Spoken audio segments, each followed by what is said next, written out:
પ્રભુ તમારું વચન કહે છે કે ખ્રિસ્તની સાથે જ હું પણ ક્રૂસે જડાયેલી છું.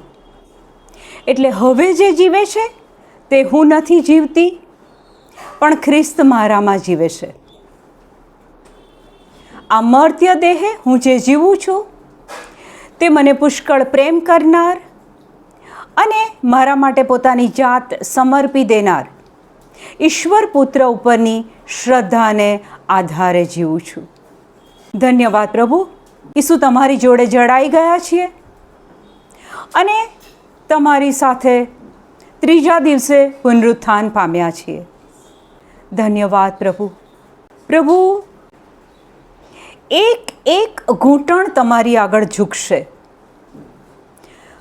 ધન્યવાદ પ્રભુ. વચન કહે છે કે તમારું નામ લેનાર, માત્ર તમારું નામ લેનારનો ઉદ્ધાર થશે.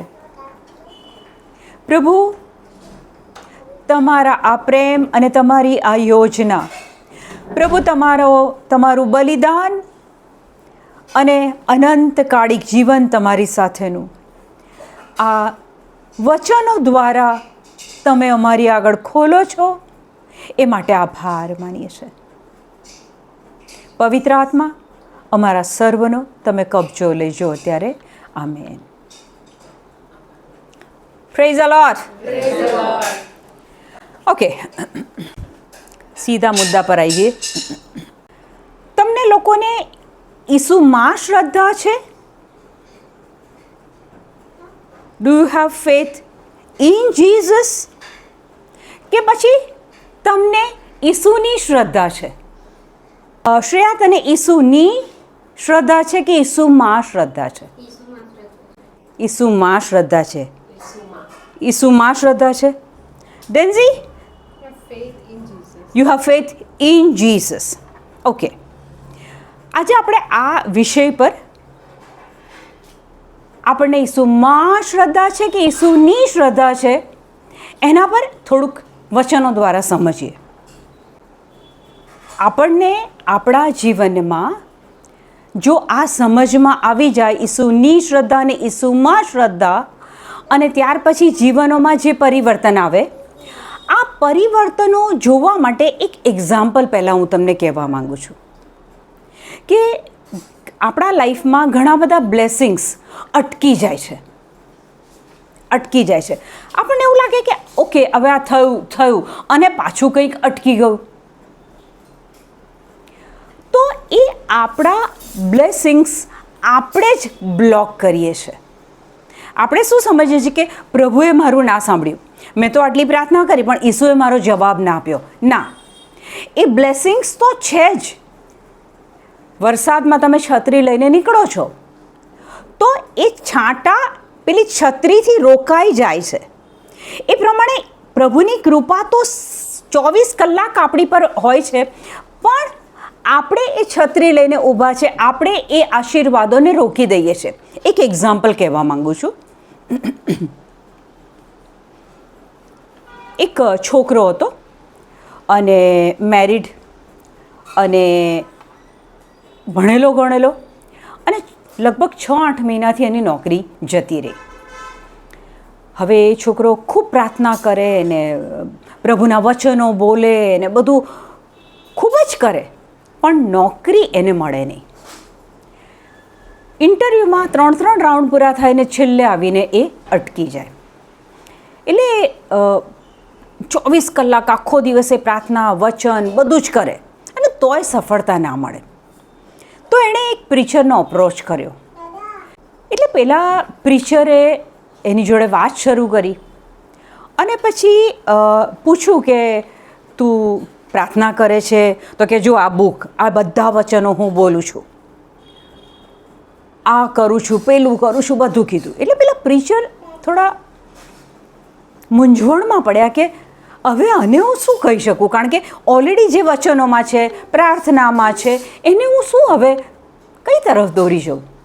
અને ત્યાં પવિત્ર આત્માએ એ પ્રીચરને એક સવાલ પૂછવાનું યાદ કરાવ્યું. તો પેલા પ્રીચરે છોકરાને પૂછ્યું કે તારા સાસુ જોડે, તારા મમ્મી જોડે તારા સંબંધો કેવા છે? પેલો છોકરો એકદમ ભડક્યો. જો તમારે જે બી પૂછવું એ પૂછો, મારા સાસુના અને મારા સંબંધ વિશે કશું પૂછશો નહીં. અને પેલા પ્રીચરને જવાબ મળી ગયો. પેલો છોકરો પ્રીચરને કહે છે, જો તમે 40 ઉપવાસ કરવાના કહેશો ને તો હું 80 કરીશ. તમે આટલું દાન કહેશો હું આટલું કરીશ, પણ મારા સાસુનું નામ ના લેશો. એટલે પેલા પ્રીચરે કીધું કે હું એ જ તને કહીશ કે આજે સૂતા પહેલાં તું તારા સાસુ જોડે ફોન પર વાત કર. એટલે પેલા એ કીધું કે ના, બધું થશે, આ તો નહીં જ થાય. તો પ્રીચર કહે છે કે આના સિવાય બીજો કોઈ તારી પાસે ઈલાજ પણ નથી. સારું. એ છોકરાએ એના સાસુને કોલ લગાવ્યો. બિલકુલ ઈચ્છા નથી પણ લગાવ્યો. ફોન લગાવ્યો, સામેથી હેલો થયું. તરત જ એની વાઈફને આપે છે અને કહે છે કે મારી વાઈફને તમારી જોડે વાત કરવી છે. પણ એક સ્ટેપ લીધું, એના ઈગોને બાજુ પર મૂકીને, નફરતને, કે એકવાર ડાયલ કર્યો નંબર. બીજા દિવસે ફરીથી નંબર લગાવ્યો. બીજા દિવસે છે good morning, she wants to talk with you. ત્રીજા દિવસે ફોન લગાવ્યો, થોડીક વાતચીત કરી. ચોથા દિવસે ફોન લગાવ્યો, કેમ છો, નાસ્તો કર્યો, ચા પીધી, થોડીક વાતચીત કરી. અપ્રોક્સિમેટલી 15 ડેઝની અંદર એને એક મોટી કંપનીમાં નોકરી મળી. અને એ છોકરાએ પેલા પ્રીચરને કોલ કર્યો કે મને નોકરી મળી ગઈ છે. તો પેલા પ્રીચર કહે છે શું વાત છે એમ કે તો બોલે તમે જે કીધેલું એ વસ્તુ મેં પાડી, મેં કરી. મને ઈચ્છા નહોતી થતી પણ મેં એ કરી અને આ પરિણામ અત્યારે મને મળ્યું છે. પછી પેલા પ્રીચરે આગળ વાતચીત શરૂ કરી. તો કહે છે કે થોડા દિવસ પછી હું મારા સાસુને દુબઈ મારી જોડે રહેવા માટે લઈ જાઉં છું, અમારા ફેમિલી સાથે એમને રહેવા લઈ જાઉં છું. તે દિવસ સુધી એણે એનું બ્લેસિંગ રોકી રાખેલું. ઘણી વખતે આપણી જોડે શું થાય છે, આપણને ખબર બી નથી હોતી કે આપણે આને નફરત કરીએ છીએ, કારણ કે આપણે એનું નામ શીખે લેવા નથી માંગતા. તો આપણા બ્લેસિંગને આપણે જ ઘણી વખતે આપણા વાણી, વર્તન, સ્વભાવ, ડિસિઝન દ્વારા એને રોકીએ છીએ. હવે શ્રદ્ધા પર જ્યારે આપણે આજે વાત કરવાના છીએ તો મારે તમને આ એટલા માટે પહેલાં કહેવાનું થયું કે આપણે બીજા તરફ આંગળી તરત કરીએ છીએ. એણે મને આવું કર્યું, એણે મને આવું કર્યું. 3 આંગળી આપણી બાજુ આવે છે. જો આપણે સેલ્ફ એક્ઝામિનેશન કરતા થઈ જઈએ તો આપણી પરિસ્થિતિ ઓટોમેટિક બદલાઈ જશે, ઓટોમેટિક. ઓકે, મેં તમને આ અંગ્રેજીમાં આ વચન એટલા માટે મેં આપું છું, હું ગુજરાતીમાંથી આપી શકતી હતી પણ મેં આગળ બી કીધેલું છે ઘણીવાર કે ગુજરાતીનું વચન ઘણી વખત આપણને પૂર્ણ મિનિંગ નથી આપતો, પૂરેપૂરો મિનિંગ નથી આપતો, એટલે ક્યારેક આપણને ઇંગ્લિશનું રેફરન્સ લેવો પડે છે. આપણે કોઈના ફોનમાં આપણે ત્યાં બતાવી શકીએ કે યુટ્યુબવાળાને ખબર નહીં પડે કે હું શું સવાલ પૂછી રહી છું. આપણે ગુજરાતીમાં મેસેજ આપીએ છીએ પણ આટલું ખાલી મેં ઇંગ્લિશમાં લીધું છે, પછી એ જ હું ગુજરાતીમાં લઈશ. આ સાક્ષી આપતા પહેલાં આપણે એક શબ્દ બોલ્યા હતા કે ઈસુમાં શ્રદ્ધા, ઈસુની શ્રદ્ધા. તો આ સમજાવવા માટે ઈસુ આપણને એક ઉદાહરણ પ્રેક્ટિકલ કરીને બતાવે છે અને એ છે માર્ક 11:13 અને 14. વચન છે માર્ક 11:13 અને 14. આ એક વચન પૂરતું અંગ્રેજીમાં લઈએ છે. તમે લોકો અંગત રીતે વાંચો, રીડ યોર સેલ્ફ. આ 2 વચનની અંદર ઈટ NKJVમાંથી લીધું છે આપણે ભાષાંતર. ઈટ એ શબ્દ કેટલી વાર આવ્યો છે? હુ વિલ ટેલ મી? 12મું વચન પહેલાં વાંચીએ. બીજે દિવસે બેથાનિયાથી નીકળ્યા પછી ઈસુને ભૂખ લાગી. આ પ્રસંગ આપણે બધા જ જાણીએ છીએ. આજે ઈસુની શ્રદ્ધા અને ઈસુમાં શ્રદ્ધા એ બાબત પર વધારે ઊંડાણથી સમજવા માટે આ પ્રસંગને અલગ એંગલથી આપણે લેવાના છીએ. શું પૂરું ધ્યાન આપજો. બીજે દિવસે બેથાનિયાથી નીકળ્યા પછી ઈસુને ભૂખ લાગી. ઓકે, 13. અને દૂર જઈને પાંદડા ફૂટ્યા હતા એવું એક અંજીરનું ઝાડ જોતાં તેના પરથી કંઈક મળે છે કે કેમ એ જોવા તેઓ પાસે ગયા. ઓકે, ખબર છે આપણને ઈસુને ભૂખ લાગી છે. એમણે એક ઝાડ જોયું છે, એના ઉપર પાંદડા છે, એ અંજીરનું ઝાડ છે. હવે ઈસુ એની પાસે જાય છે કે એના પરથી કાંઈ અંજીર ખાવા માટે મળે કે કેમ. પછી પણ અંજીરની મોસમ નહોતી એટલે પાંદડા સિવાય કંઈ મળ્યું નહીં. હકીકત શું બની કે અંજીરની સિઝન નહોતી. ઈસુએ પાંદડા જોયા. ઈસુ અંજીર હશે એવું સમજીને ઝાડ પાસે ગયા, પણ ઝાડ ઉપર અંજીર નહોતા. કેમ? તો કહે છે કે અંજીરની મોસમ હતી નહીં, એની સિઝન હતી નહીં. સારું, અહીંયા સુધી આપણે જો જોઈએ, ઈસુ એવા ઝાડ પાસે ગયા છે કે જ્યાં પાંદડા છે પણ અંજીર નથી. ઓકે, હવે આ અંજીરના ઝાડને બનાવ્યું કોણે? કોણે?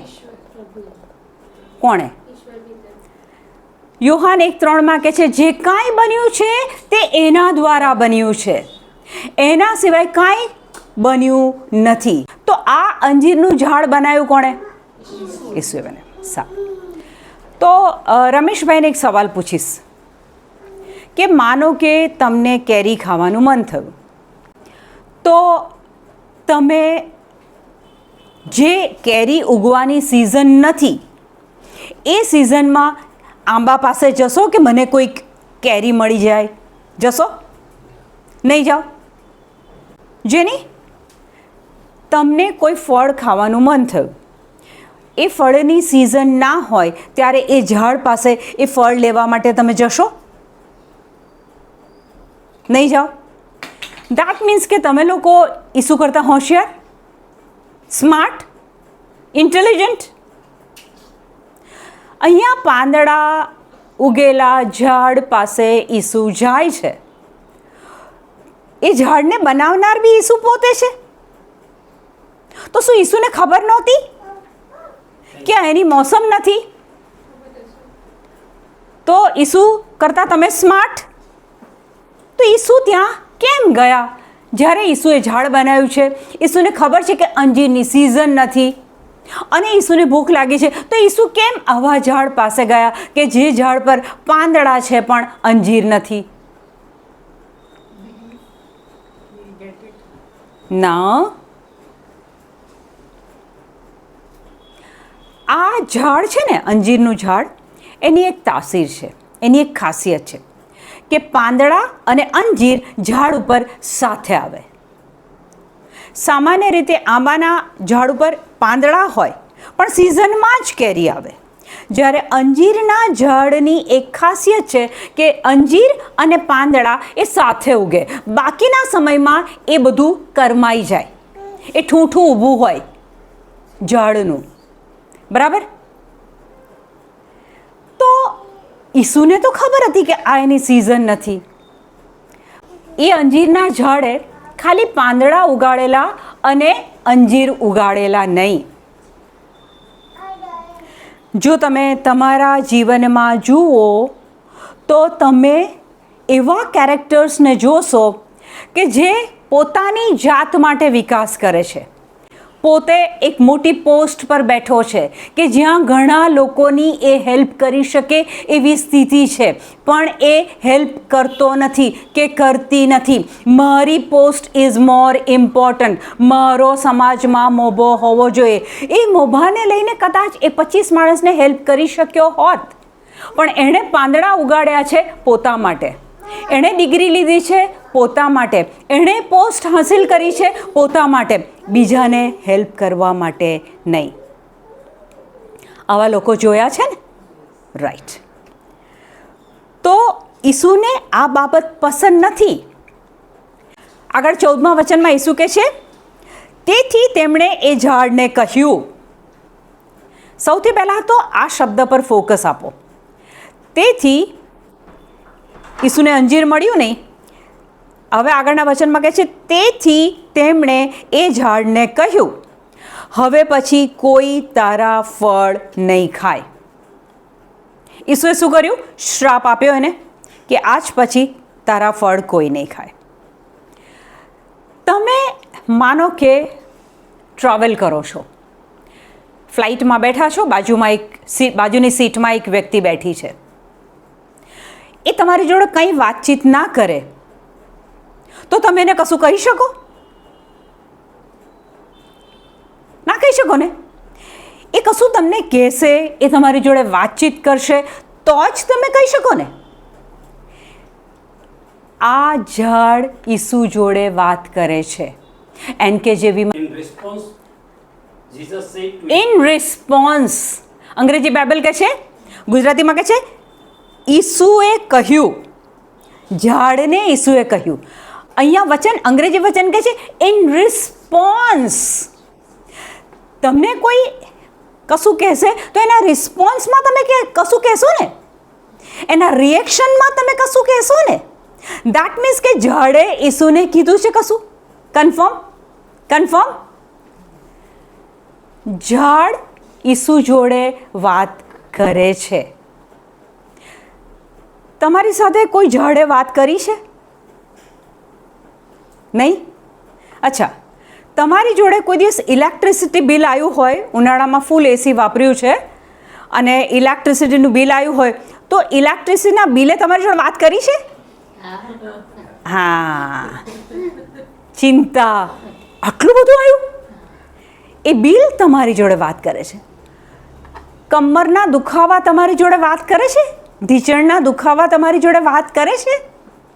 યસ. તો આ ઝાડ એ ઈસુ જોડે વાત કરે છે.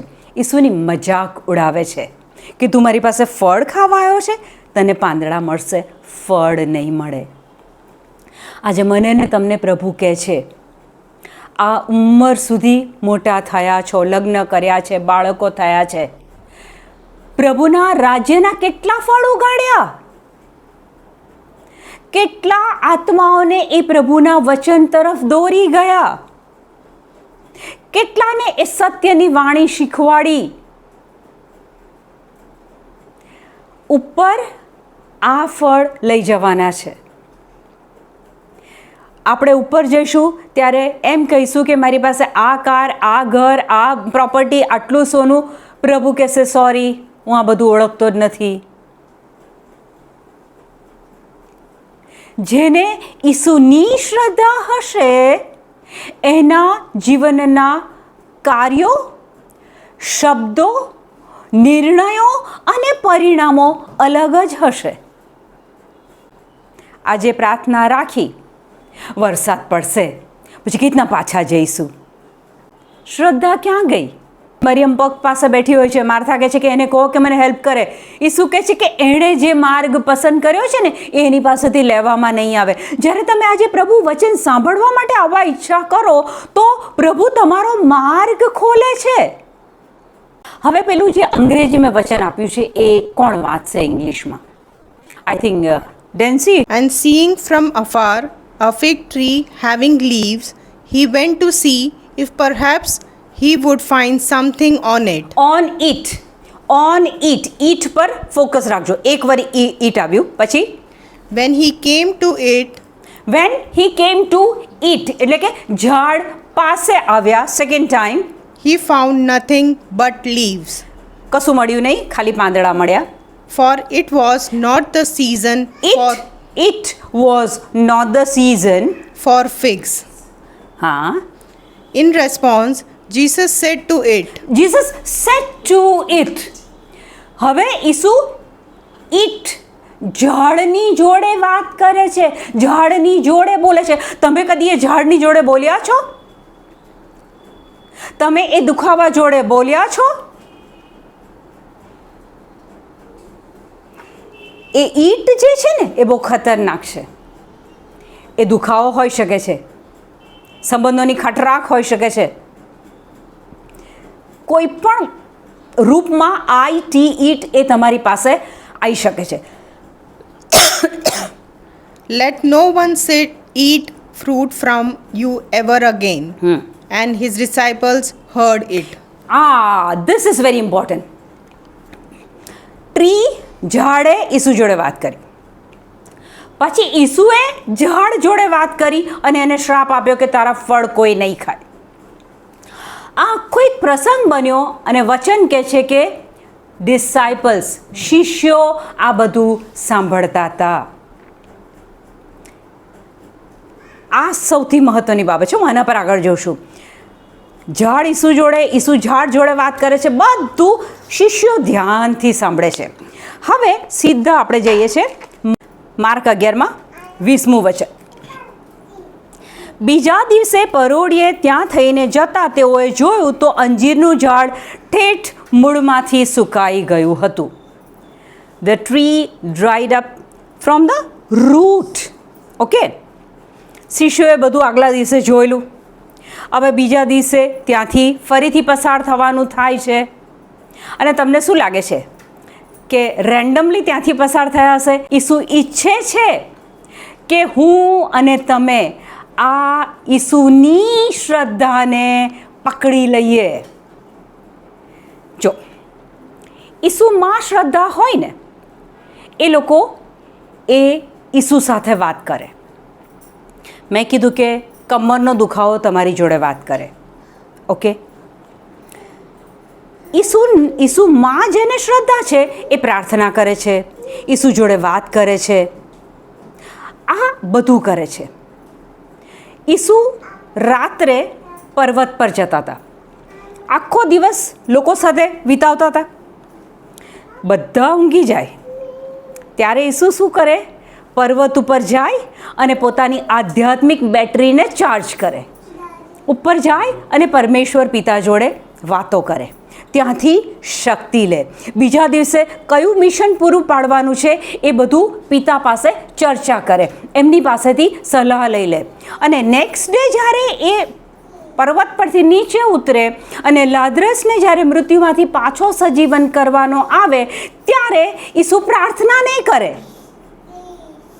ત્યારે પિતાને એવું નથી કહેતા, પિતા મને શક્તિ આપો ને, જરા મને કંઈક બળ આપો ને કે હું આને કબરમાંથી બહાર કાઢું. ના, રાત્રે બેટરી ચાર્જ થઈ ગઈ છે, પિતા જોડે વાતચીત થઈ ગઈ છે, શક્તિ મળી ગઈ છે. હવે બીજા દિવસે ઈસુ એ એમની શ્રદ્ધાથી આધ્યાત્મિક બેટરી ચાર્જ કરી છે. હવે પિતાને પ્રાર્થના નથી કરતા, જોઈ લેજો હો, જરા જોઈ લેજો હું બોલું છું. ના, લાઝરસ કબરમાંથી બહાર આવ. આ ઈસુની શ્રદ્ધા. પ્રાર્થના કરવાની છે, ઈસુ સાથે વાતો પણ કરવાની છે, એનો એક અલગ સમય છે. એનો એક અલગ સમય છે. એ વાતોમાં, એ ઈસુ સાથેની વાતચીતમાં, બાઇબલ વાંચનમાં, પ્રભુના સંદેશા સાંભળવામાં, ચર્ચમાં જવામાં, કમ્યુનિયન ગ્રહણ કરવામાં, આ બધામાં આપણે આપણી આધ્યાત્મિક બેટરીને ચાર્જ કરીએ છીએ. પણ જ્યારે પછી મિશન પર નીકળીએ ત્યારે હકુમત આપી છે આપણને. પ્રભુએ આપણને એમના સમાન બનાવ્યા છે, ઇન હિઝ ઇમેજ એન્ડ લાઇકનેસ બનાવ્યા છે આપણને, એમની પ્રતિમૂર્તિ રૂપ બનાવ્યા છે. અને પછી આગળ તો વચનમાં કહે છે આપણને હુકુમત આપી છે. જેને ઈસુની શ્રદ્ધા હશે એ હુકમ આપશે, ઈસુમાં શ્રદ્ધા હશે એ પ્રભુ જોડે વાત કરશે. પ્રભુ જોડે વાત કરવી એ બી તો બહુ જરૂરી છે. આધ્યાત્મિક બેટરીને ચાર્જ કરવી એ પણ બહુ જરૂરી છે. પણ આખો વખત ચાર્જિંગમાં થોડી મૂકી રાખવાનું. પછી તમે ચાર્જમાંથી તમારો ફોન ચાર્જિંગમાંથી બહાર કાઢો છો અને પછી એનો ઉપયોગ શરૂ કરો છો, ઓફિસમાં જાઓ છો, ઘરમાં. કરેક્ટ?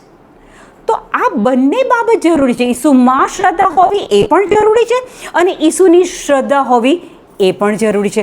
તો અહીંયા વચનમાં કહે છે કે બીજે દિવસે પરોઢિયે ત્યાંથી જતા તેઓએ જોયું તો અંજીરનું ઝાડ ઠેઠ મૂળમાંથી સુકાઈ ગયું હતું. હવે મીના અને સુનીતા, એના સિવાય મને કોણ જવાબ આપશે? શ્રેયા, સામાન્ય રીતે તે ઝાડ સુકાતા જોયું છે? જોયું છે? ઝાડ ઉપરથી સુકાતું નીચે આવે કે નીચેથી સુકાતું છેક ટોપ પર જાય? ઉપરથી. જેની ઝાડ ઉપરથી સુકાતું નીચે જાય કે નીચેથી પહેલાં સુકાય અને પછી ઉપર જાય? ઉપરથી. રમેશભાઈ, એ સામાન્ય રીતે બનતી પૃથ્વી પરની બાબત છે કે ઝાડ ઉપરથી સુકાતું સુકાતું સુકાતું નીચે આવે, પછી છેલ્લે મૂળ. તમે ઘણી વખતે જોયું હશે કે ઘણા ઝાડના ઉપરના બધા પાંદડા અને બ્રાન્ચીસ ને બધું સુકાઈ જાય, પણ જો એનું મૂળ ટકેલું હશે તો થોડા વખત પછી એ મૂળમાંથી પણ પાછું એ ઝાડ ઉગશે. એટલે કુદરતી નિયમ પ્રમાણે ઉપરથી નીચે ઝાડ સુકાવવું જોઈએ. આગલા દિવસે ઈસુએ એ અંજીરના ઝાડને શ્રાપ આપ્યો છે કે આજ પછી તારા ફળ કોઈ ખાશે નહીં. અને હવે એ આગળ આવે છે. બીજે દિવસે પરોઢિયે ત્યાં થઈને જતા તેઓએ જોયું તો અંજીરનું ઝાડ ઠેઠ મૂળમાંથી સુકાઈ ગયું હતું. એટલે કે જ્યારે ઈસુ બોલે છે ત્યારે ઉપરથી નીચે નથી સુકાતું, સૌથી એના મૂળ જ પહેલાં ખતમ થઈ જાય છે, એના મૂળિયા જ ખતમ થઈ જાય છે. મૂળિયા ખતમ થઈ ગયા પછી ઉગવાનો તો કોઈ ચાન્સ જ ના રહ્યો. ડાળિયા કપાયેલા હશે તો મૂળ તો પાછું ઉગી શકે છે, પણ ઈસુ જ્યારે શ્રાપ આપે તો ફરીથી ઉગવાના કોઈ ચાન્સ નથી. પિતરને યાદ આવ્યું, આગળના 21મા વચન માગે છે, પિતરને યાદ આવ્યું અને તેણે ઈસુને કહ્યું, ગુરુજી જુઓ, આપે જે અંજીરના ઝાડને શ્રાપ આપ્યો હતો તે સુકાઈ ગયું. આ જે વચન છે, પિતર, સૌથી પહેલાં તો પિતર એ એક એવું વ્યક્તિત્વ ધરાવે છે કે કોઈ પણ બાબતમાં તરત બોલી પડે, બોલવામાં એકદમ સુરા.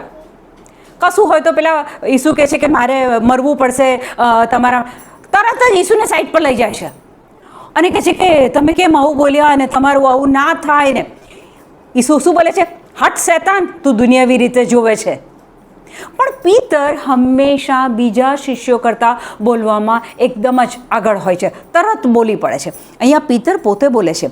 પિતરને યાદ આવ્યું, આગલા દિવસે પિતરે જોયેલું, હવે પિતરને યાદ આવ્યું અને તેણે ઈસુને કહ્યું. આજે પિતર કહે છે ને એને એ બોલવા પર ધ્યાન આપો. ગુરુજી જુઓ, આપે જે અંજીરના ઝાડને શાપ આપ્યો હતો એ તો સુકાઈ ગયું. એક્સક્લેમેટરી માર્ક છે, સુકાઈ ગયું. અહીંયા પિતર ઇનડાયરેક્ટલી શું પૂછે છે ખબર છે?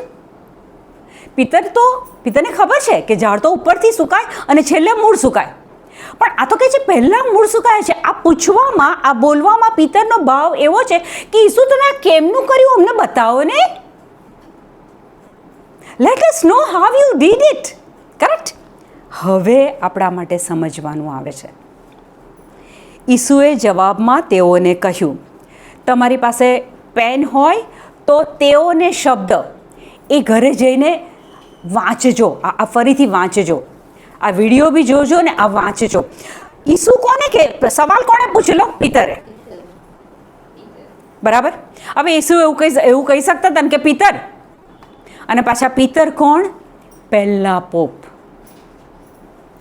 સૌથી પહેલા પોપ.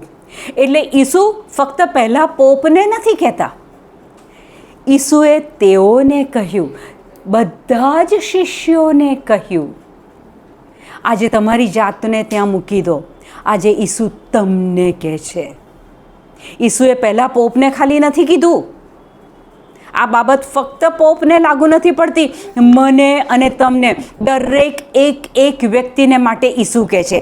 ઈસુએ જવાબમાં તેઓને કહ્યું, ઈશ્વર ઉપર શ્રદ્ધા રાખો, શ્રદ્ધા રાખો. શ્રેયા, શ્રદ્ધા એટલે શું? What is faith, Denzy? શ્રદ્ધા કોને કહેવાય?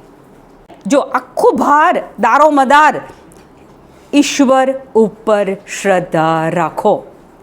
ઈસુ ફક્ત પિતરને નથી કહેતા, તમને ને મને બી આજે કહે છે કે પર્વતો, મુસીબતો, તકલીફો, અનવોન્ટેડ સંજોગો, જે કાંઈ પરિસ્થિતિ છે, ઈસુની શ્રદ્ધા હશે તો તમારું કામ થશે.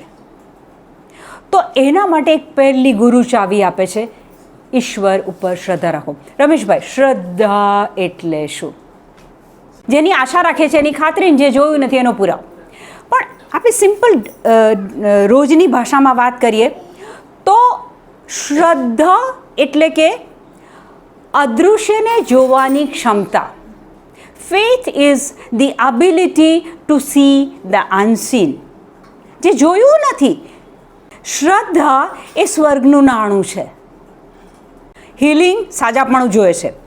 ઓકે, તમારી કોઈ પણ તકલીફ છે એમાંથી મુક્ત થવું છે તો દુકાનમાં જાઓ તો રૂપિયો, પૈસો, દિનાર, ડોલર આપો એટલે તમને, પણ સ્વર્ગની કોઈ વસ્તુ નીચે ઉતારવી છે તો શ્રદ્ધા એ તો સ્વર્ગનું નાણું છે. ઈશ્વર ઉપર શ્રદ્ધા રાખો. હવે અહીંયા ઈસુ મને ને તમને જરા થોડું આપણી જાતને ઢંઢોળવાનું કહે છે કે તમને ઈસુની શ્રદ્ધા છે કે ઈસુમાં શ્રદ્ધા છે. મેં આગળ સમજાવ્યું એ પ્રમાણે ઈસુમાં શ્રદ્ધા હશે એ પ્રાર્થના તો કરશે, બધું જ કરશે, પણ જ્યારે તકલીફ આવશે ત્યારે પોતે કંઈ નહીં કરે, પોતે કંઈ નહીં કરે. પછી એ બીજાને ફોન કરશે, મારા માટે પ્રાર્થના કરજો ને, મારા માટે પ્રાર્થના કરજો ને. અહીંયા ઈસુ આપણને કહે છે તમારી પાસે કઈ શ્રદ્ધા છે, અને પછી આગળ કહે છે હું તમને ખાતરીથી કહું છું. એક બાઇબલ કહે છે વેરીલી વેરીલી આઈ ટેલ યુ. ઈસુ બોલે એટલે સત્ય બોલે, ઈસુ બોલે એટલે આમાં કશી ગડબડ ના હોય. અને તે છતાં આજે મને ને તમને હેલ્પ કરવા માટે ઈસુ કહે છે હું તમને ખાતરીથી કહું છું, હું તમને ખાતરીથી કહું છું. બીજું એક બાઇબલ કહે છે અશ્યોર્ડલી, વેરીલી વેરીલી આઈ ટેલ યુ. અહીંયા પ્રભુ મને ને તમને આ બાબત પર જરા વધારે ધ્યાન આપવા કહે છે કે હું તમને ખાતરીથી કહું છું કે જો કોઈ આ પર્વતને કહે, જે કોઈ આ પર્વતને કહે કે ઉઠ અને પડ દરિયામાં, અને જો તેના હૈયામાં શંકા ના હોય.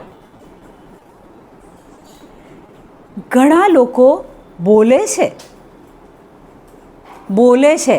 પણ શંકા, ડાઉટ, આવું થશે કે નહીં થાય, થશે કે નહીં થાય. અહીંયા કહે છે કે જો કોઈ આ પર્વતને કહે કે ઉઠ અને પડ દરિયામાં, અને જો તેના હૈયામાં શંકા ન હોય, પણ જો એને શ્રદ્ધા હોય, ઈસુની શ્રદ્ધા હોય. ઈસુ કે અંજીરનું ઝાડ સુકાઈ જા, વાત પતી ગઈ. સામાન્ય રીતે બનતી બાબત ઉપરથી સુકાવાની જગ્યાએ એ મૂળમાંથી સુકાઈ જાય.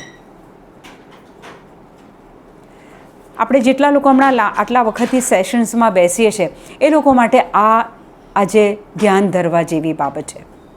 બહુ સાંભળીએ છીએ, ઘરે જઈને બહુ પ્રાર્થના કરીએ છીએ, બહુ બોલીએ છીએ વચન, પણ પર્વતને કહીએ છીએ, કારણ કે પેલો પર્વત સતત તમારી જોડે વાત કરે છે. પતિ પત્ની વચ્ચેના સંબંધ એ તમારી જોડે વાત કરે છે. શારીરિક તકલીફો એ તમારી જોડે વાત કરે છે.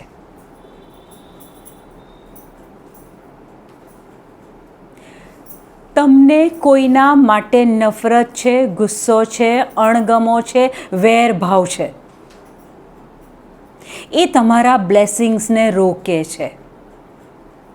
તમારી અંદર રહેલા ગુસ્સાને કહો, ઈસુના નામમાં હું તને હુકમ કરું છું, મારામાંથી નીકળ અને જા, જઈને દરિયામાં રોપાઈ જા. પ્રભુ કહે છે કે, ઈસુ કહે છે કે પર્વતને કહો કે ઉઠ અને પડ દરિયામાં. ફક્ત શારીરિક તકલીફોની વાત નથી અહીંયા. આપણી અંદર બહુ વેરભાવ છે, બહુ અણગમા છે.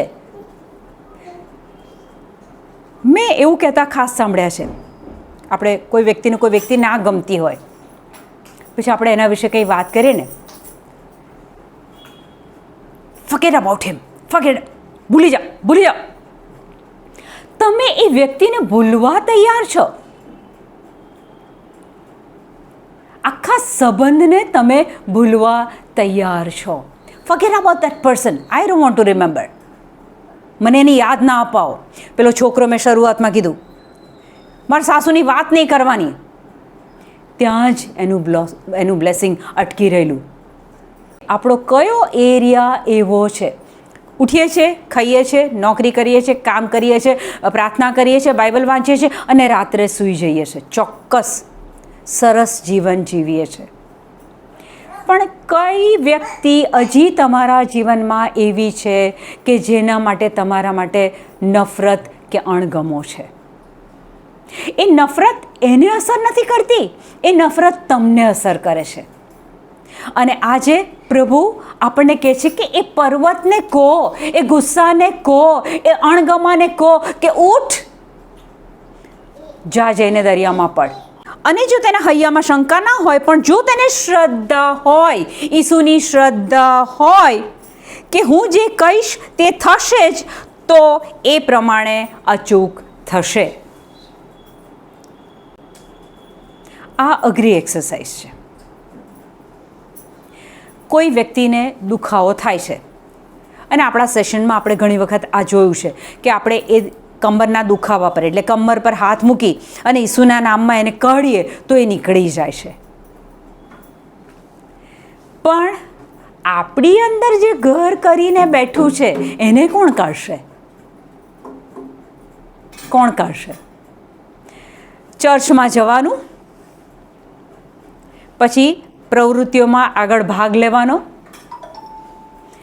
ફર્સ્ટ ક્લાસ પેલા અંજીરના ઝાડે જેમ પાંદડા ઉગાડ્યા હતા એમ ફર્સ્ટ ક્લાસ મેકઅપ, સારા કપડાં સાથે ચર્ચમાં એ બધી જ પ્રવૃત્તિઓ કરવાની, સમાજમાં એ પ્રવૃત્તિઓ કરવાની. પણ એક્ઝામિન કરજો, કારણ કે તમે બધા એ ઉંમર પર છો કે આમાંથી પાસ થયા છો. પર્ટિક્યુલર વ્યક્તિ જો સામેથી આવે તો રસ્તો બદલી લેવાનો. એને સ્માઇલ આપવું એ કેટલું અઘરું છે, કેટલું અઘરું છે. એ કરવા માટે આપણા રૂમમાં જવાનું અને આપણી અંદર રહેલી એ નફરતને, એ ગુસ્સાને હુકમ કરવાનો. પ્રભુ કહે છે જો જેના હૈયામાં શંકા નહીં હોય ને એ પર્વત એનું કહ્યું કરશે, ઉખડીને નીકળી જશે. એટલે પર્વતને હુકમ કરવો જરૂરી છે. પછી શારીરિક દુખાવો હોય કે જીવનની બીજું કોઈક બાબત છે. અને છેલ્લું વચન વાંચું છું, 24મું. એટલે હું તમને કહું છું કે તમે પ્રાર્થનામાં જે કાંઈ માંગો તે તમને મળી ચૂક્યું છે, એવી શ્રદ્ધા રાખશો, ઈસુની શ્રદ્ધા રાખશો તો એ તમને મળી રહેશે. અહીંયા કહે છે કે મળી ગયું છે એવી શ્રદ્ધા રાખો તો અચૂક એ તમારા જીવનમાં થશે જ. હવે આ પ્રસંગને હજી એક સ્ટેપ આગળ સમજવા માટે એક બીજું વચન લઉં છું કે ઈસુની શ્રદ્ધા. મેં એક સેશન લીધેલું કે ઈસુ ક્યાં રહે છે, એ બાબત મેં ડિટેલમાં સમજાવી. તો આપણે એ ઈસુ પર્વતને, ઈસુ એ તોફાનને, એ ઈસુ એ વરસાદને કઈ શ્રદ્ધાથી રોકતા હતા, કેવી શ્રદ્ધાથી રોકતા હતા, શાના કારણે એ કરી શકતા હતા, એના પર હું તમારું ધ્યાન દોરું છું. લાવ દુપટ્ટો લાવ.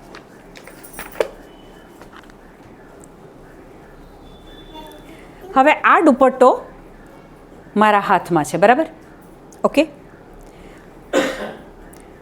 હવે માનો કે આ દુપટ્ટો અહીંયા પડ્યો છે. ઓકે. આ દુપટ્ટાને હમણાં હું કહું કે ઉઠ અને જા મારા કબાટમાં બેસી જા, સાંભળે છે? નહીં સાંભળે. હું આ દુપટ્ટાને કહીશ ઉઠ અને આ સોફા પર જતો રહે, માને છે? નહીં માને. પણ આ જ દુપટ્ટાને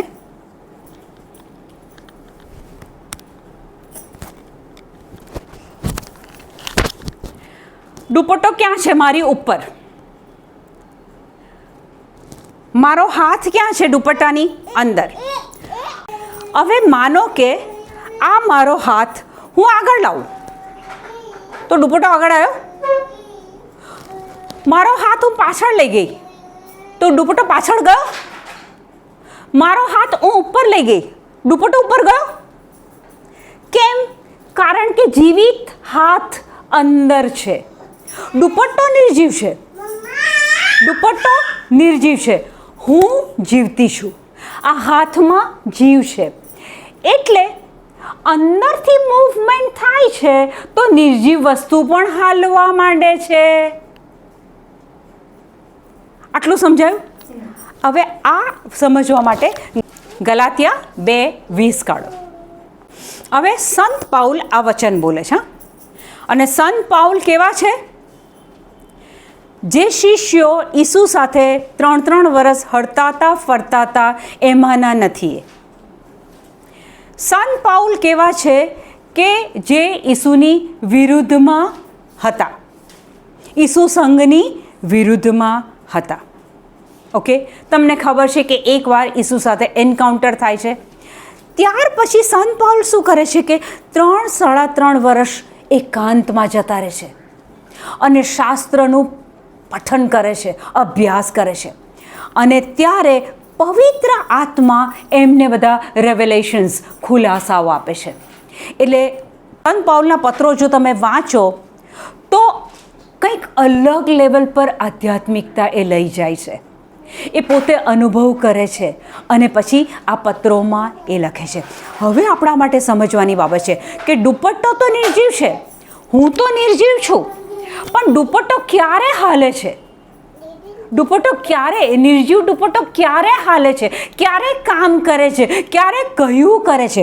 વાંચીએ છીએ આપણે. હું વાંચીશ. ગલાતિયા 2:20. ખ્રિસ્તની સાથે જ હું પણ ક્રૂસે જડાયેલો છું. કોણ બોલે છે? સંત પાઉલ બોલે છે. કહે છે કે ખ્રિસ્તની સાથે હું ક્રૂસે જડાયો છું. હવે શિષ્યો તો ઈસુ સાથે હતા છેલ્લા સમય સુધી, ભલે છેલ્લે ડરીને ભાગી ગયા હતા, પણ એ તો ઈસુ સાથે હતા. આ તો ઈસુ સાથે હતા બી નહીં. અને એ કહે છે કે હું ખ્રિસ્તની સાથે જ, ખ્રિસ્તની સાથે જ. આ જ પર ઘરે જઈને તમારા બાઇબલમાં એક સર્કલ બનાવી દેજો. ખ્રિસ્તની સાથે જ હું પણ ક્રૂસે જડાયેલો છું. હું પણ, તમે તો ખરા બધા, હું પણ ખ્રિસ્તની સાથે જ હું પણ ક્રૂસે જડાયેલો છું. એટલે હવે જે જીવે છે તે હું નથી જીવતો, પણ ખ્રિસ્ત મારામાં જીવે છે. મારું આ આઉટર પાર્ટ, મારું શરીર, એ આજને ને કાલ માટી ભેગું થઈ જવાનું છે, પણ એની અંદર કોણ રહે છે? ખ્રિસ્ત, પરમેશ્વરનો અભિષિક્ત, એ ખ્રિસ્ત મારી અંદર રહે છે. હવે સંત પાઉલને તમે જાણો છો કે એ કોઈ જગ્યાએથી પસાર થાય ને, ખાલી એમનો પડછાયો પડે ને તો માંદું માણસ સાજું થઈ જાય. એ કઈ શક્તિના કારણે? ખ્રિસ્તની સાથે હું પણ ક્રૂસે જડાયેલી છું. હવે જે જીવે છે તે હું નથી જીવતી, પણ ખ્રિસ્ત મારામાં જીવે છે. હવે ખ્રિસ્ત સજીવન છે, આલ્ફા અને ઓમેગા, આદિ અને અંત. ઈસુનું કદી મૃત્યુ થાય નહીં. એ ખ્રિસ્ત મારી અંદર જીવે છે, એ જીવિત ખ્રિસ્ત મારી અંદર જીવે છે. હવે જ્યારે હું પર્વતને હુકમ આપું ત્યારે મારી અંદર રહેલા ખ્રિસ્ત હુકમ આપે છે અને એટલે એ પર્વત મારે તાબે થાય છે. સંત પાઉલ કહે છે હું નથી જીવતો, મારી અંદર ખ્રિસ્ત જીવે છે. દુપટ્ટામાં જીવ નથી, આ શરીરનું કાંઈ નથી, પણ આ શરીરની અંદર જે છે એ જ્યારે બોલે છે, હુકમ કરે છે, ત્યારે સામેવાળું તરત જ એને તાબે થાય છે. અને આગળ વચન કહે છે આ નશ્વર દેહે હું જે જીવું છું, સંત પાઉલ કહે છે આ નશ્વર દેહે હું જે જીવું છું તે મારા ઉપર પ્રેમ રાખનાર અને મારે ખાતર પોતાની જાતને સમર્પી દેનાર ઈશ્વર પુત્ર ઉપર નિશ્રદ્ધાના કારણે જીવું છું. કઈ શ્રદ્ધા? ઈશ્વર પુત્ર નિશ્રદ્ધા, ઈસુ નિશ્રદ્ધા, faith of the Son of God. તો આ વચન આપણને મદદ કરે છે કે શ્રદ્ધા, કઈ શ્રદ્ધા? ખ્રિસ્ત મારામાં જીવે છે. આ નશ્વર દેહે હું જેવું છું તે નહીં, ખ્રિસ્ત મારામાં જીવે છે. દુપટ્ટો જેમ આ હાથનું કયું માને છે, કારણ કે આની અંદર જીવ છે. એ પ્રમાણે ખ્રિસ્ત મારામાં જીવે છે. આજથી હવે તમે આ બાબતને પ્રેક્ટિસમાં મૂકો. બહુ વચનો સાંભળ્યા, બહુ સેશન સાંભળી લીધા. ઈસુ ઈસુ તમે જો બાઇબલ વાંચો, આખો નવો કરાર, જૂનો કરાર, ઈસુ શિષ્યો સાથે એક ટ્રેનિંગ સાથે ચાલતા હતા, ટ્રેનિંગ આપતા હતા. શરૂઆતમાં ઈસુએ ચમત્કારો કર્યા. પછી આ અંજીરનું ઝાડ અને આ બધા દ્વારા પ્રેક્ટિકલ કરીને બતાવે છે. દરિયાને શાંત કરે છે, વરસાદને રોકે છે. પછી ઈસુ શું કરે છે? બેબેની પેરમાં મોકલે છે કે ચલો જાઓ, હવે પ્રેક્ટિકલ કરો. પ્રભુ તમને ને મને આજે કહે છે, મેસેજ સાંભળવા બહુ જરૂરી છે, પણ જો આપણે એ શ્રદ્ધાથી, ઈસુની શ્રદ્ધાથી જીવીએ છીએ કે ખ્રિસ્ત મારામાં જીવે છે. ઘરે જઈને છે ને આ વચન 50 વાર બોલજો. ખ્રિસ્તની સાથે જ હું પણ ક્રૂસે જડાયેલી છું. હવે જે જીવે છે તે હું નથી જીવતી, ખ્રિસ્ત મારામાં જીવે છે. આ નશ્વર દેહ હું જે જીવું છું તે મને પુષ્કળ પ્રેમ કરનાર અને મારા માટે પોતાની જાતને સમર્પી દેનાર ઈશ્વર પુત્રની શ્રદ્ધાને આધારે જીવું છું. Faith comes by hearing and hearing by the word of God. ખ્રિસ્તના સંદેશા સાંભળવાથી શ્રદ્ધા વધે છે. તમે આ વચન બોલશો, તમે સાંભળશો, તમે બોલશો, તમે સાંભળશો, અને ત્યાં એ તમારી અંદર એ અવેરનેસ આવશે, એ શ્રદ્ધા વધશે, એ ખ્રિસ્તની શ્રદ્ધા વધશે. અને પછી જ્યારે તમે દવાખાનામાં, ઘરમાં કોઈના માથા પર હાથ મૂકશો, ચોક્કસ ત્યાં તમે નહીં કામ કરતા હોય, ખ્રિસ્ત કામ કરતા હશે. અને આ જ વચનને કે ખ્રિસ્તની સાથે જ હું પણ ક્રૂસે જડાયેલી છું, એટલે હવે જે જીવે છે તો હું નથી જીવતી, ખ્રિસ્ત મારામાં જીવે છે. I can do everything through Christ Jesus who strengthens me. મારામાં બળ પૂરનાર ખ્રિસ્તના કારણે હું બધું કરી શકું છું. તો ખ્રિસ્તમાં શ્રદ્ધા હોય, ઈસુમાં શ્રદ્ધા હોય, એ શું કરે? પ્રાર્થના કરે, બાઇબલ વાંચે, વચન બોલે, ચર્ચમાં જાય, સત્કાર્યો કરે, દાન ધર્મ કરે, બધું જ કરે, જે કરવું જરૂરી છે.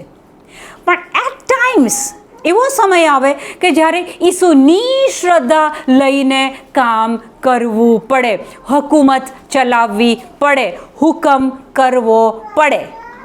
પણ જો આપણી એ બેટરી ચાર્જ થયેલી હોય તો આપણે કરી શકીએ. અને એક વસ્તુ હાઇલાઇટ કરવાની રહી ગઈ છે. માર્ક 11:23 કાઢો ને.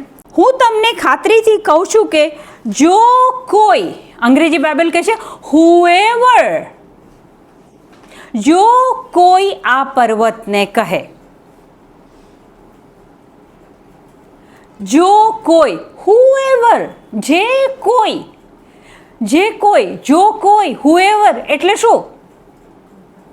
ફક્ત કેથલિકો, પ્રોટેસ્ટન્ટ, વિધર્મી, પાપી, નાનું, મોટું, ગરીબ, જેને ઈસુની શ્રદ્ધા છે. અહીંયા જો કોઈમાં ઘરે જઈને લખી લેજો, જેને ઈસુની શ્રદ્ધા છે. ઈસુમાં શ્રદ્ધા હશે, એ કરે કે ના કરે મને ખબર નથી, પણ જે કોઈ ઈસુની શ્રદ્ધા ધરાવે છે, પછી ત્યાં જાતિ, ઉંમર, ગરીબી, અમીરી કોઈ ચીજ નથી આવતી, તો ત્યાં એ પર્વત એનું કયું કરશે. શ્રદ્ધાની વાત, શ્રદ્ધા વિશે આપણે જ્યારે આખું આ સમજ્યા ત્યારે એક મારી સાક્ષી, મારો પોતાનો અનુભવ મારે તમારી આગળ શેર કરવો છે. કે નડિયાદમાં પણ આપણે જે પ્રાર્થના કરેલી સેશન હતું એમાં કહો, પર્વતને કહો, સમસ્યાને કહો, બોલો. તમે બોલશો તો તમે એ પ્રભુ વચન બોલશો ત્યારે એ તમારી પરિસ્થિતિ બદલાશે. હવે મેં હમણાં કીધું કે શ્રદ્ધા સાંભળવાથી આવે છે. રોમ 10:17 કહે છે ખ્રિસ્તના સંદેશા સાંભળવાથી શ્રદ્ધા વધે છે. તો ભય, ડર એ પણ સાંભળવાથી જ આવે છે. તમે કોઈ ખોટી બાબતો, ડરામણી બાબતો, શૈતાની બાબતો, ભૂતની બાબતો સાંભળો તો ભય સતત સાંભળો એટલે એ તમારી અંદર ભય પેદા થઈ જાય. થોડા વખત પહેલાં, લગભગ મહિના બી નહીં, 25 દિવસ પહેલાં મેં કોઈ વ્યક્તિ સાથે વાતચીત કરતી હતી હું, અને એ વ્યક્તિએ એવું કીધું કે એક વ્યક્તિ એમ કે બીજા ધર્મોની અમુક વિધિ કરે ને આ બધું કરે છે, અને પછી એના કારણે કહે છે કે એનામાં અબદૂત છે, એના ઘરમાં અવાજો આવે છે, અને આવું બધું મને કહેવામાં આવ્યું. ત્યાં વાત થતી હતી ને મેં પણ સાંભળ્યું. પછી એ વ્યક્તિએ એવું કીધું કે જે વ્યક્તિ આ બધાનો શિકાર બની છે, જે સ્ત્રી કહે છે કે રાત્રે સૂઈ જાય ને તો અચાનક કોઈ આવે ને એના પગ હલાવે. એ ભર ઊંઘમાં હોય અને કોઈ આવીને એના પગ હલાવે. વેરી ઓબ્વિયસ છે કે આ શું પરિસ્થિતિ છે એ તમે સમજો છો કે કોઈ શૈતાની બાબત ત્યાં કામ કરી રહી છે. હવે એ વાત એ બહેને એટલી ઊંડાણથી કરી, એટલી ડિટેલમાં કરી, અને હું એટલું ધ્યાન ધરીને સાંભળતી હતી. તો પછી શ્રદ્ધા સાંભળવાથી વધે છે, ભય પણ સાંભળવાથી વધે છે.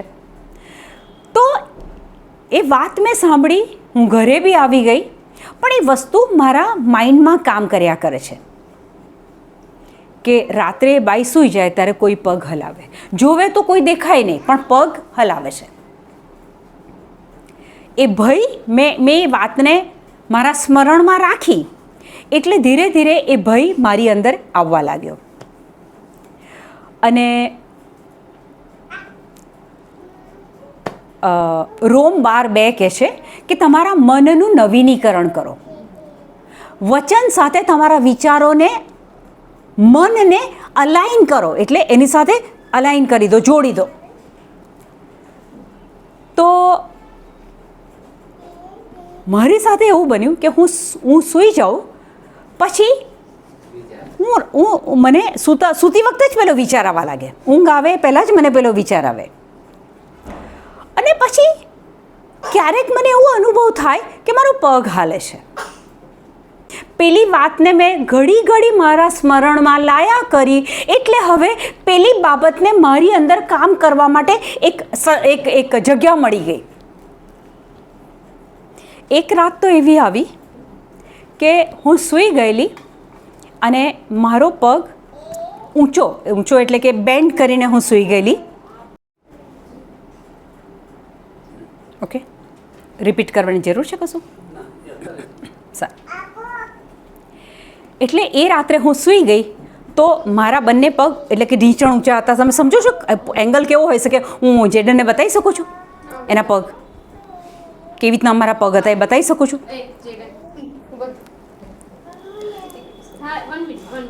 હું એટલા માટે તમને હેલ્પ કરવા માંગુ છું કે આ પરિસ્થિતિ આપણા પર હાવી ના થઈ જાય.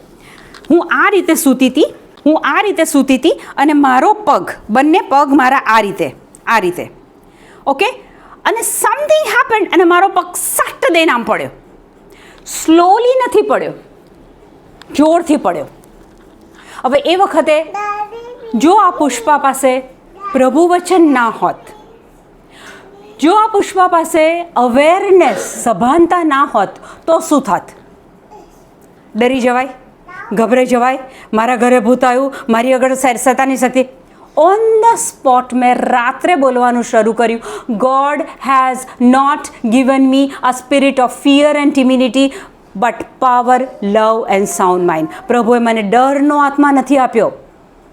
પછી મેં બોલવા માંડ્યું, હું ખ્રિસ્તનું શરીર છું, I am the body of Christ. Satan, you have no place and power over me. હું ખ્રિસ્તનું શરીર છું, હું પવિત્ર આત્માનું મંદિર છું. પછી મેં આ વચન બોલ્યું કે ખ્રિસ્તની સાથે જ હું ક્રુસે જડાયેલી છું. હવે જે જીવે છે તે હું નથી જીવતી, ખ્રિસ્ત મારામાં જીવે છે. મેં મારી જાતને ઈસુના લોહીમાં ઢાંકી દીધી. તમારા પર પેલાએ પ્રહાર કર્યો છે વિચારો દ્વારા. એકચ્યુઅલમાં દેર વોઝ નથિંગ. મેં એની વાતો પર એટલું ફોકસ આપ્યું કે મારા વિચારોમાં દિવસ દરમિયાન પણ એ બધી બાબતો આવતી હતી અને રાત્રે એ બાબતોએ મારી પર પ્રહાર કર્યો. પણ મારામાં એ અવેરનેસ હતી કે મેં રાત્રે ને રાત્રે એ વચનો બોલવા માંડ્યા, મારી જાતને ઈસુના લોહીમાં ઢાંકી, અને મેં કીધું કે ખ્રિસ્ત મારામાં જીવે છે તો મારી આજુબાજુ ખ્રિસ્ત સિવાય બીજું કોઈ ઊભું રહી ના શકે. શ્રદ્ધા એ છે કે તમે બોલો, તમે બોલશો, તમે સાંભળશો, તમારી એ બાબતમાં સ્ટ્રેન્થ વધતી જશે. કોઈ પણ કસોટી આવે, મારા પર આ એક પ્રહાર થયેલો, આ છેલ્લા 10-12 દિવસની વાત કરું છું, પણ એ પ્રહાર મેં કોઈને ઘરમાં પણ, આ મારી શ્રેયા બેઠી છે, મેં કોઈને પણ નથી કીધું, મેં મારા વચનોથી એમાંથી હું બહાર આવી છું. એટલે હું મારા દરેક સેશનમાં આના પર ભાર મૂકું છું, વચનો બોલો, વચનો બોલો. વચન બોલશો તો પેલી શૈતાનની શક્તિ હશે કે કોઈ પણ બાબત એ આપણી પાસે ઊભી ના રહી શકે. અને પછી હમણાં કશું જ નહીં, હવે કોઈ પગે નથી હાલતો ને કશું જ નથી થતું. આ ક્યારે બન્યું? મેં એની સામે મોં ખોલ્યું, મેં એની સામે અવાજ ઉઠાવ્યો કે ભાઈ તારી અહીંયા જગ્યા નથી. I am the body of Christ, I am the temple of the Holy Spirit. ખ્રિસ્ત મારામાં જીવે છે. તો આપણા જીવનમાં ખ્રિસ્તની શ્રદ્ધા હશે તો આપણે ખોંખારીને બોલીશું. સમજમાં આવ્યું? પરફેક્ટ. ધન્યવાદ પ્રભુ ઈસુ, તમારો આભાર માનીએ છીએ આ વરસતા વરસાદમાં. પ્રભુ, તમારા વચન માટે ભૂખ્યા લોકો આજે અહીંયા આવ્યા, અને પ્રભુ તમે એ ઈસુની શ્રદ્ધા, ઈસુમાં શ્રદ્ધા, એને કેવી રીતના ઉપયોગ કરવાનો એ તમે શીખવાડ્યું. એ માટે પ્રભુ પવિત્ર તરીકે એક જ પરમેશ્વર, અમે તમારો પુષ્કળ આભાર માનીએ છીએ. આમેન. Praise the lord.